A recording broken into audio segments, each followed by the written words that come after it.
Olá, seguidores e internautas de O Liberal, eu sou Gabi Gutierrez, repórter de Política e Economia, e hoje eu recebo Beatriz Luz, que é presidente do Instituto Brasileiro de Economia Circular. Seja bem-vinda, Beatriz. Um grande prazer estar aqui com vocês, te Gabi. receber. Hoje a gente vai falar um pouquinho sobre esse tema da economia circular, voltada, claro, para o nosso setor aqui, nossa região norte, região amazônica, quais são os desafios, o que tem sido trabalhado.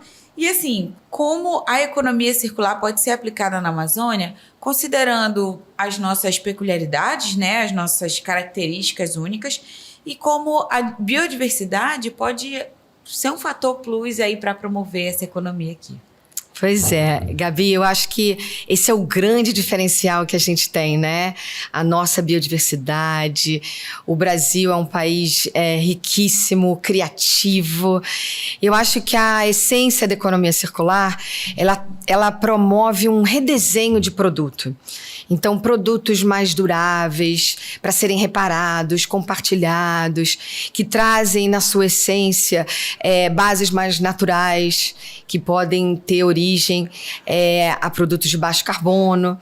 Então, eu acho que tem uma riqueza, um potencial enorme aqui de ser explorado na Amazônia e no Brasil, para a gente ter esse diferencial até a nível global, né?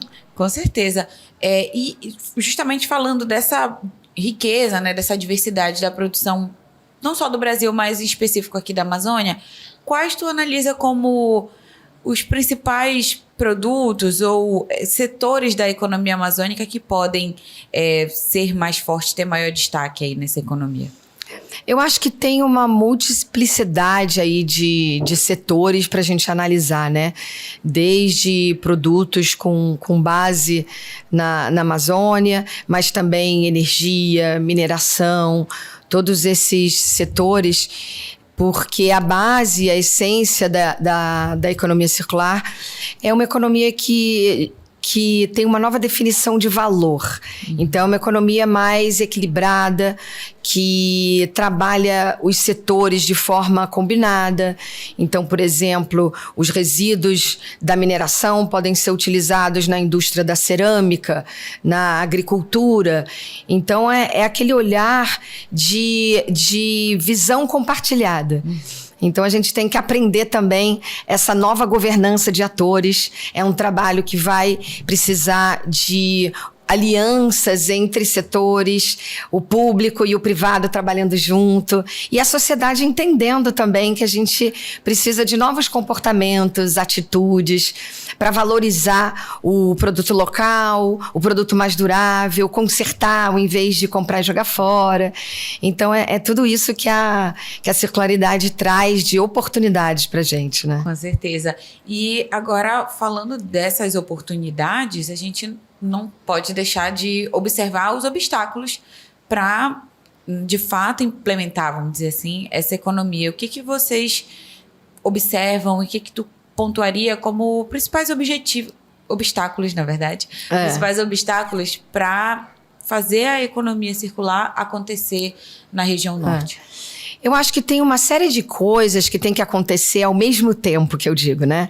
A educação, a conscientização de todos os atores, ter uma infraestrutura adequada e as ferramentas para que as indústrias possam desenvolver esses novos produtos e ter ambientes para que esse trabalho seja colaborativo, compartilhado, ter essa visão comum.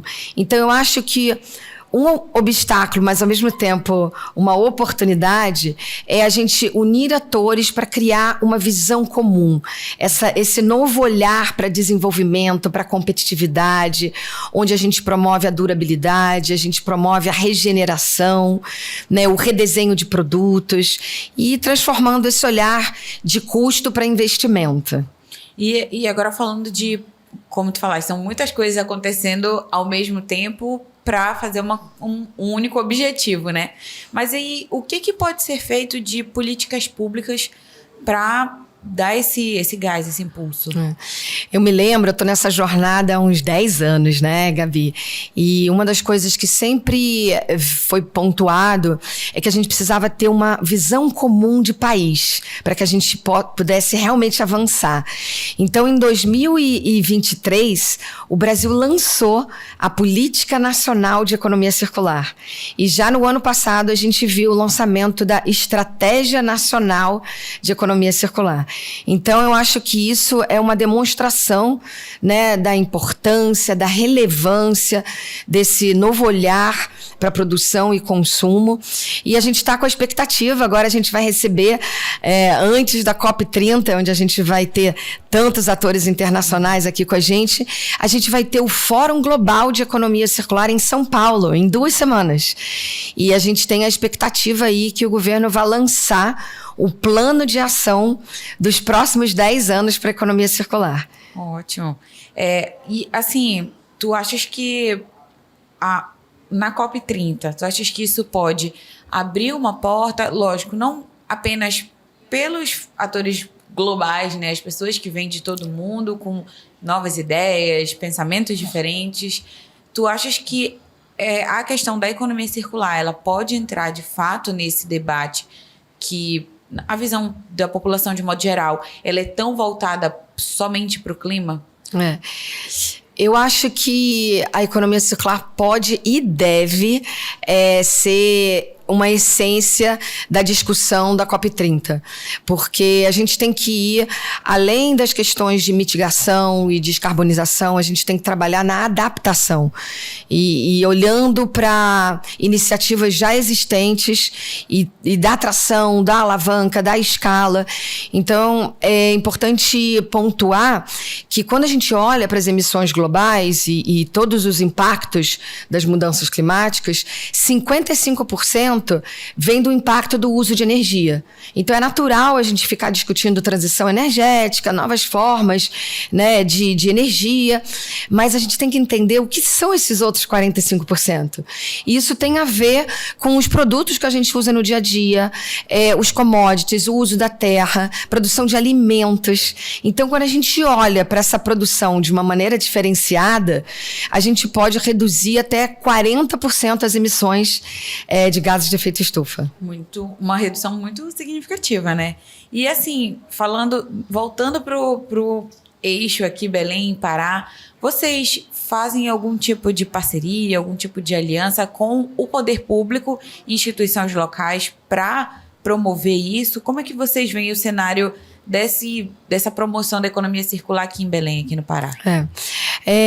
Eu tenho começado essa interação com os atores aqui do Pará há pouco tempo, né? Eu vim aqui pela primeira vez, né? Esses dias eu estive aqui discutindo com alguns secretários, com embaixadas de vários países que estão interessados também em trazer conhecimento. Eu acho que é muito importante a gente embasar a conversa para que ela não fique rasa, mas ao mesmo tempo a gente mostra o potencial, né, o benefício de você pensar diferente, fazer um redesenho de produtos. Então, eu acho que tem muitas possibilidades, principalmente um caso que a gente já vê, a produção de açaí aqui, que é muito grande, né? Eu descobri que tem uma grande quantidade de resíduos que é gerado, a gente tira a polpa do açaí, e tem o caroço do açaí que fica e que acaba espalhado, sendo um resíduo, mas já tem muitas possibilidades de uso desse material. Então, ele pode ser direcionado para cogeração, ele pode ser utilizado como material filtrante nas estações de tratamento de água, esgoto. Então, eu acho que é muito importante a gente trazer academia também, a Universidade do Pará está fazendo muita pesquisa em relação a isso. Então, eu acho que é essa a nossa provocação, né? E a nossa vontade de criar alianças com a academia, com o poder público, trazer inspiração, cases de sucesso, para que a gente possa realmente avançar com o tema. Tu falaste agora da academia, né, das universidades, da importância deles nesse circuito. Tu achas que a educação, ela pode ser uma semente da economia circular? Eu digo porque, a grosso modo, a população não entende o que seria uma economia circular. E, como tu falaste, muitas coisas acontecendo ao mesmo tempo, e isso vem lá de trás do nosso senso de economia, do nosso senso de uso dos produtos, do gasto com itens e bens de consumo, né? Então, de que forma tu vê a educação hoje em prol da economia circular? Eu acho que a educação tinha que ser baseada em cases concretos, em inspiração. A gente está falando de uma nova economia que requer também uma mudança de atitude, de valores, de comportamento. Então, a educação está muito atrelada à comunicação. Por isso é tão importante conversas como essas, né, Gabi?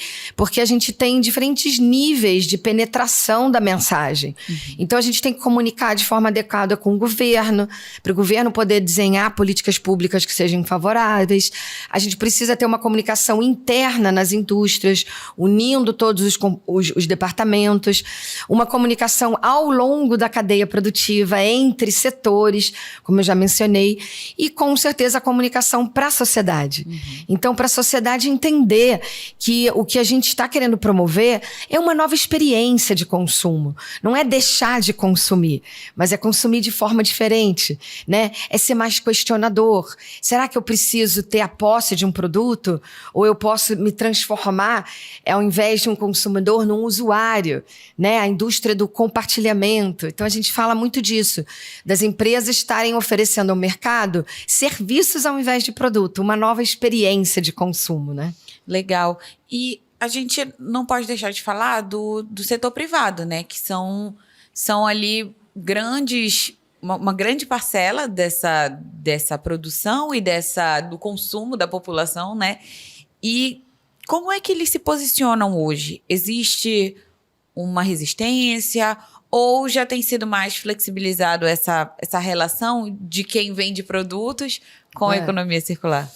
Olha, a gente costuma dizer que tem 3 motivadores para a economia circular. Então, um é a visão de risco.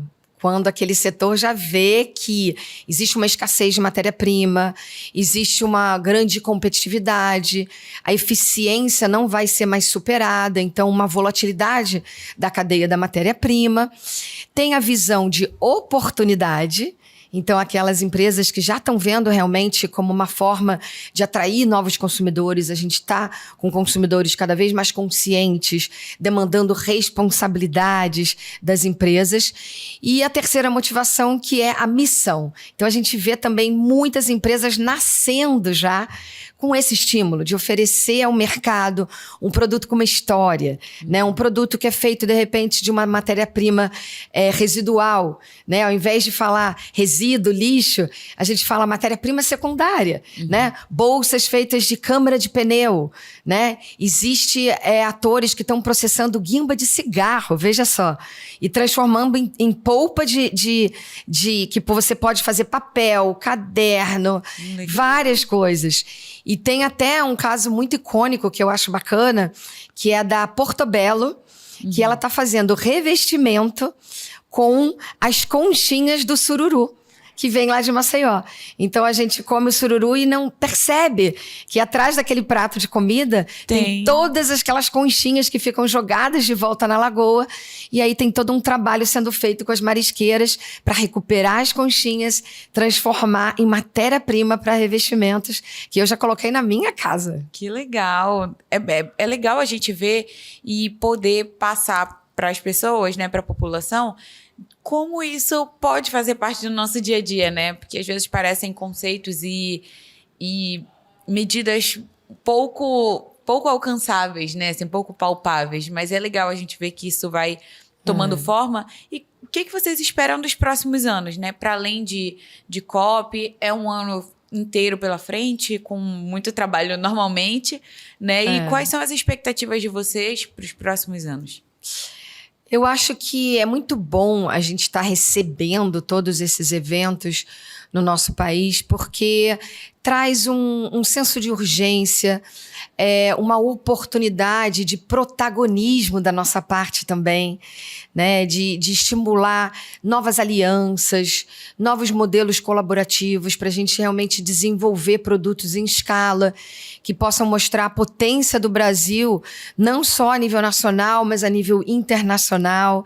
Então, eu espero que a gente tenha cada vez mais inspirações, ver que existem casos práticos que dá para fazer. Existem desafios, né? Qualquer inovação, qualquer movimento que requer uma mudança de processo, eu falo que tem processos, papéis, pessoas, né? Requer uma habilidade de comunicação, de integração. Então, um trabalho muito que a gente faz é de integrar todos esses atores, criar hubs, ecossistemas, para fazer com que empresas grandes conversem com empresas pequenas e de médio porte também, porque a solução só vai vir assim, né? Esses novos produtos são empresas trabalhando junto, a cadeia produtiva de forma mais integrada, redefinindo o valor, equilibrando e qualificando, né, todos os atores que estão ali ao longo da cadeia. Então, eu acho que trazendo essa nova visão, a gente fazendo um trabalho de mostrar a prática, a gente vai conseguir aí avançar com a ação. Que legal. Te agradeço, Beatriz, pela tua participação, ter vindo aqui com a gente, contribuir um pouquinho com um assunto tão longo, né? A gente poderia falar muito aqui, mas muito obrigada mesmo. Espero que volte mais vezes a Belém, que volte aqui a conversar com a gente e desejo sucesso aí na tua caminhada. Um grande prazer e vamos juntas. E agradeço a você também que acompanhou a gente até aqui. Para ler essa matéria na íntegra, nossa entrevista vai estar disponível em oliberal.com e também nos nossos jornais impressos, O Liberal e Amazônia. Até a próxima.